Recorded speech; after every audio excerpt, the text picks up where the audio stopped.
Klabu ya Young Africans imefanikiwa kukamilisha makubaliano ya usajili na mshambuliaji Eli Mpanzu Kibisawala kwa makubaliano ya awali, ambapo mchezaji huyo anatarajiwa kujiunga rasmi na wananchi baada ya msimu wa sasa kumalizika.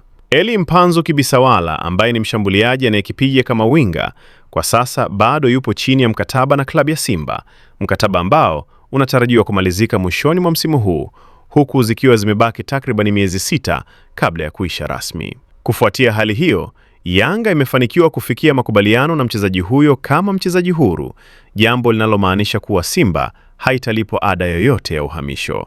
Ni muhimu kuweka wazi kuwa, tofauti na tetesi zilizokuwa zikisambaa, Eli Mpanzu Kibisawala hajasajiliwa na Simba kwa mkataba mpya, bali amekamilisha makubaliano ya kujiunga na Yanga, hatua inayotajwa kuwa ni pigo kubwa kwa wapinzani wao wa jadi. Mpanzu anatajwa kuwa ni mshambuliaji mwenye kasi, nguvu, uwezo wa kucheza pembeni kama winga wa kulia au kushoto, pamoja na uwezo wa kuingia ndani na kutengeneza nafasi za mabao. Uzoefu wake katika soka la ushindani na uwezo wake wa kushambulia umekuwa sababu kubwa kwa Yanga kuona umuhimu wa kumuingiza kwenye mipango yao ya msimu ujao.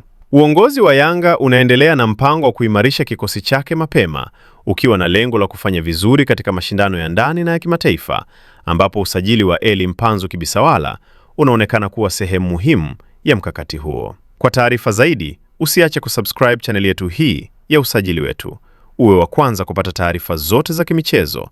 Pia tunapatikana kwenye mitandao yote ya kijamii kama Facebook, Instagram, TikTok pamoja na Twitter kwa jina la Usajili Wetu. Jina langu Ishabi Graphics.